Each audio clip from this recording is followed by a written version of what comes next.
Yes. Today we are going to start area under plane curves by the use of definite integration.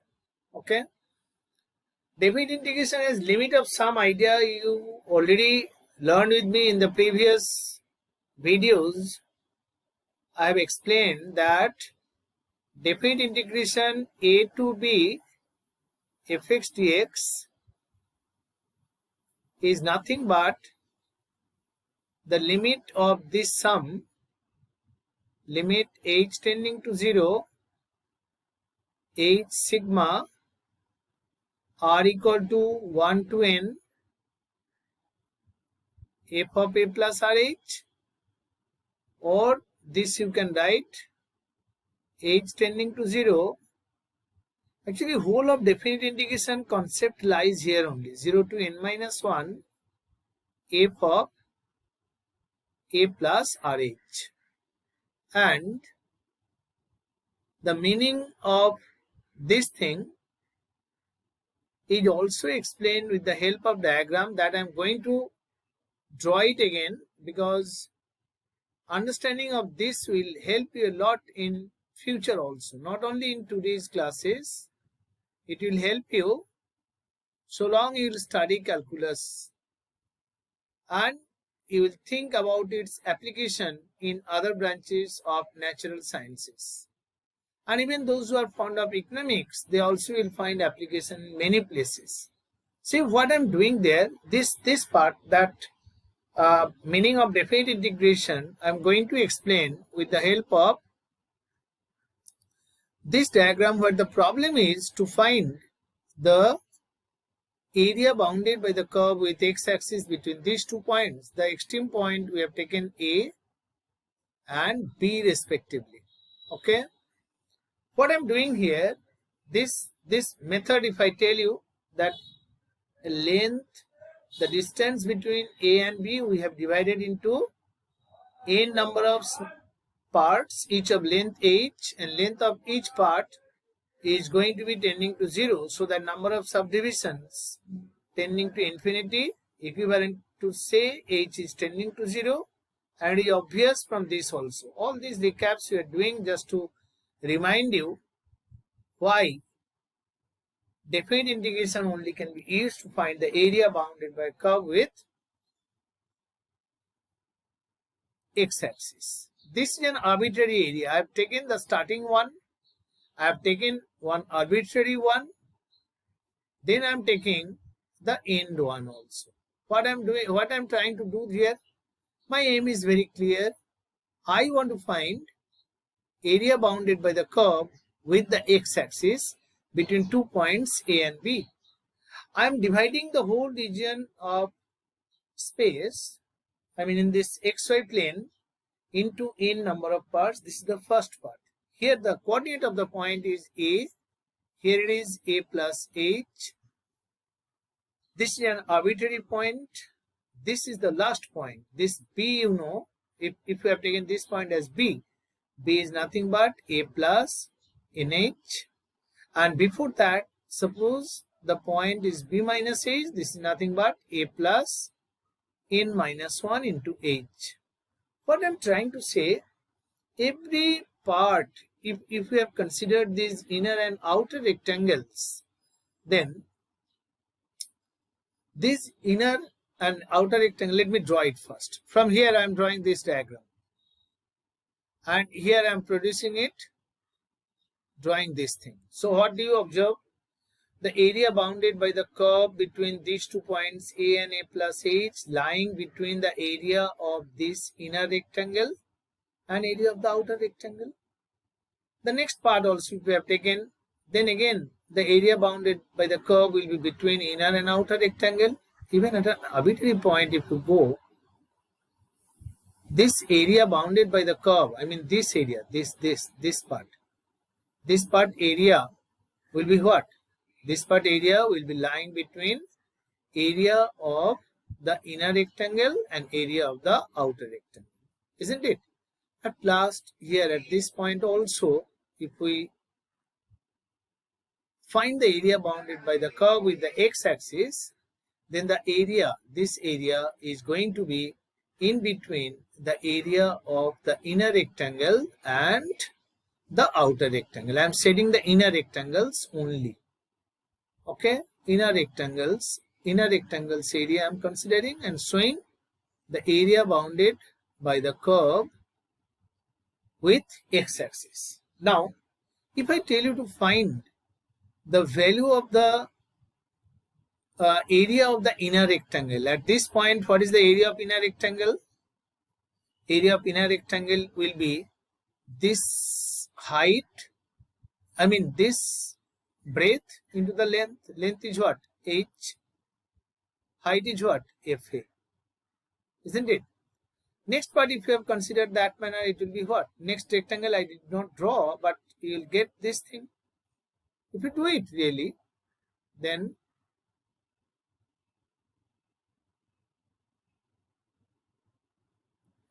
what is the area of this portion?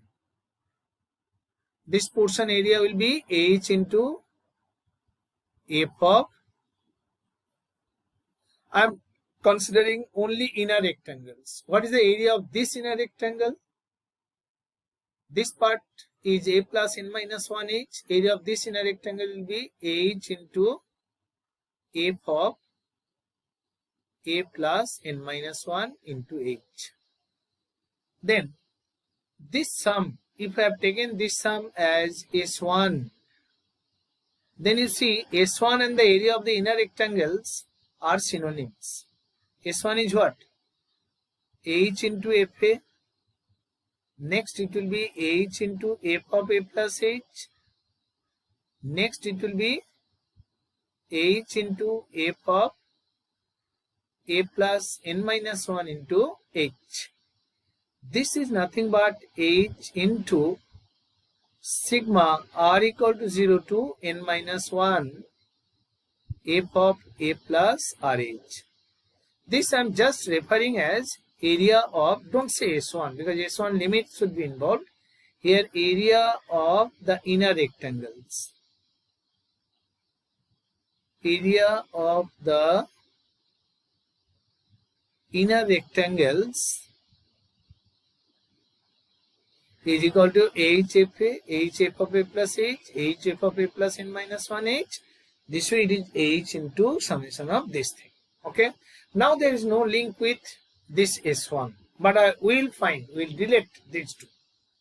Now in the same diagram, let us find the area of all the outer rectangles. Okay. Outer rectangles. Look at this outer rectangle. What is the area of this outer rectangle?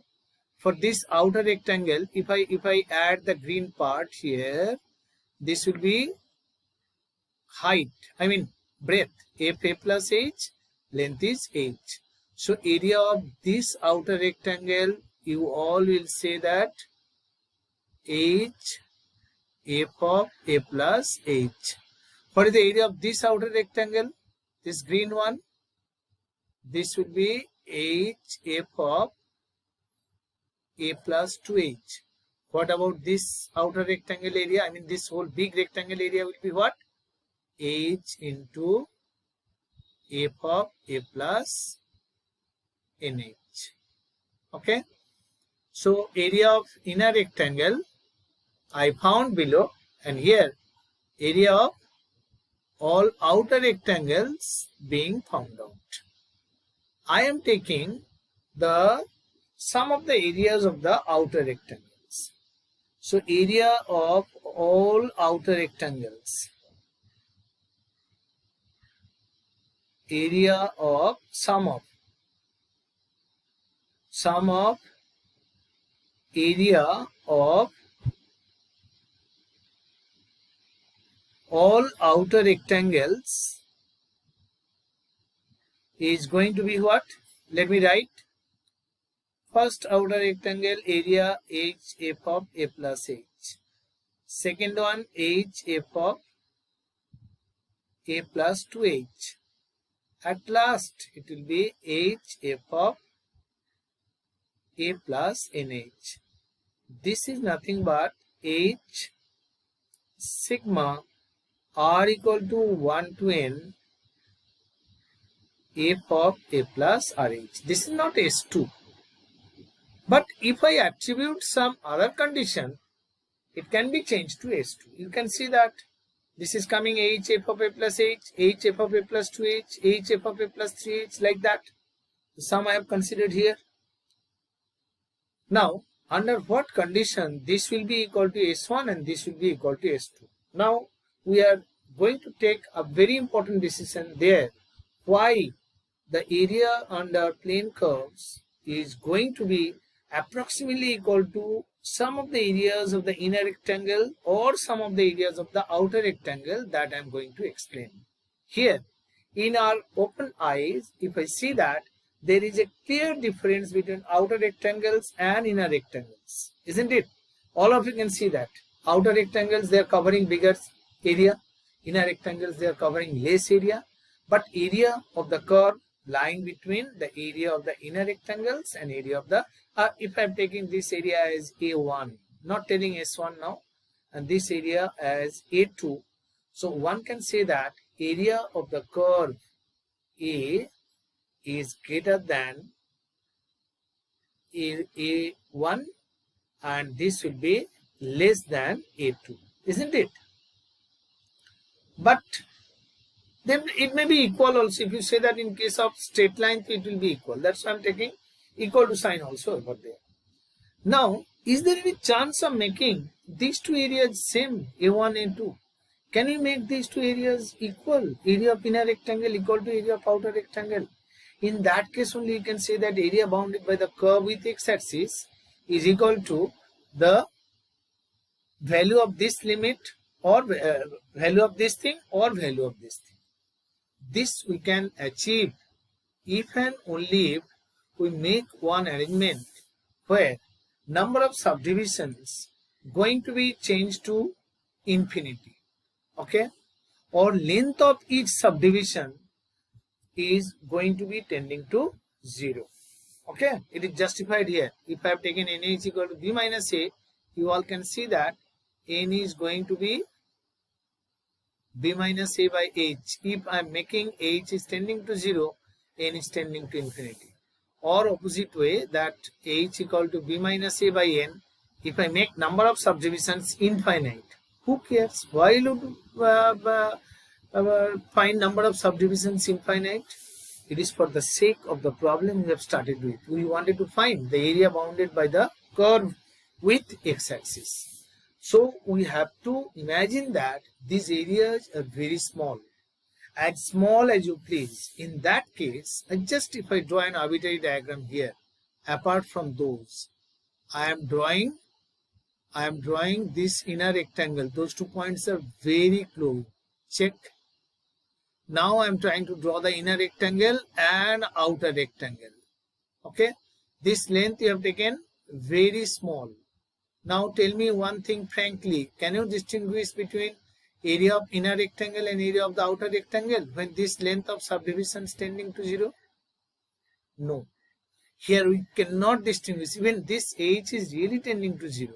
We so small that we can't distinguish in our eyes, open eyes. Okay, we can just feel that the area is there, inner rectangle is there, outer rectangle is also there, but it is almost equal to area bounded by the curve with the x-axis.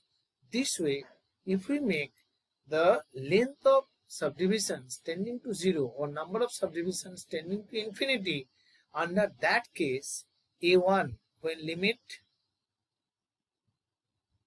when h is tending to 0 or n tending to infinity, S1 equal to limit h tending to 0, h will be r equal to 0 to n minus 1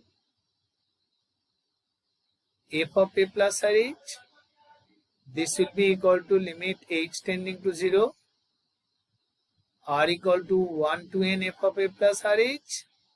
Under this condition only, when h is tending to 0, then only we can say that these two are equal, and this is going to be equal to area bounded by, this is equal to all these, sum of the inner rectangles, outer rectangles, they are going to be equal, and that will be equal to area bounded by the curve,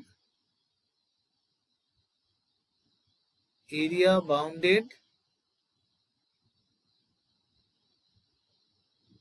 by the curve with x-axis. Okay, under this condition only, when h is tending to 0 or length of subdivisions tending to infinity, by now we'll remember that a to b fx dx is nothing but the area a to b. See, this point is a, this point is b. A to b fx dx is nothing but area bounded by the curve with the x-axis, and it is given by that s equal to, s is going to be a to b fx dx. But this chapter we don't have to do all those big calculations. We don't have to get it by limit of sum. We'll simply state that we know area bounded by the curve with x-axis is a to b fx dx, and we'll go accordingly. Let us start with the simplest example. Here I have just provided some written statement, all these, what it means. But the simplest application of it we'll find while finding the area bounded by this curve with x-axis. Let us start with this sum here. This is y equal to 4x squared. The graph you all understand. Your problem is to find the area bounded by y equal to 4x squared. The question I am setting here, find area bounded by, find the area bounded by y equal to 4x square with x-axis. This was the problem. So your very first step will be tracing of the curve. If we trace the curve, then it is coming y equal, because it's a parabola, no? X square equal to y by 4. And here I told between 2 points, between 0, x equal to 0 and x equal to 4. So first part will be just to trace the curve. This will be parabola. It will go this manner also, but we will not take this part because this is not our interest. Our interest, they said, between 0 and 4. This much maturity you have, you know how to plot the parabola for one side only, although it is symmetric about y-axis, but this whole area we are going to find.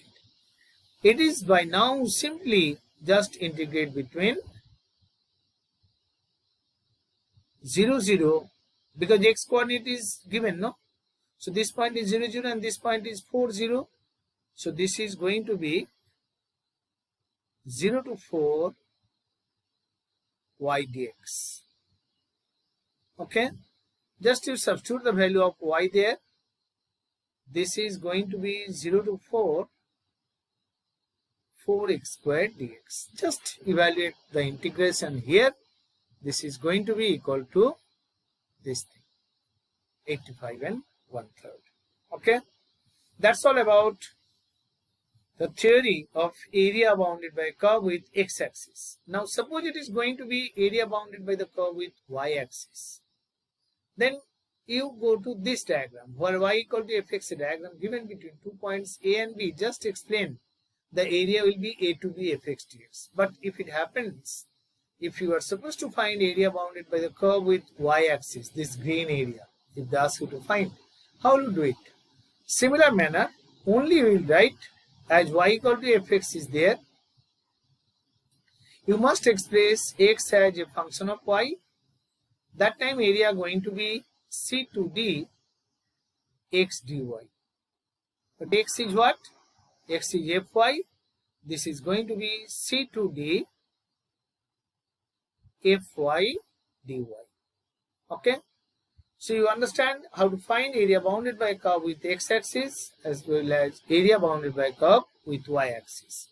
In some problems, we are supposed to find area bounded by a curve with x-axis when it is from below, area between two curves, And area with complicated manner when a part lying above x-axis and a part lying below x-axis. How do you find area in that case? If it is symmetric, then area above x-axis will be equal to the area below x-axis, but their signs will differ. Then you will find area equal to 0. Really exists. Area exists, no? If you set the region, area exists. But in your calculation, it's going to be 0. So you must be very careful when you are going to plot the graph of the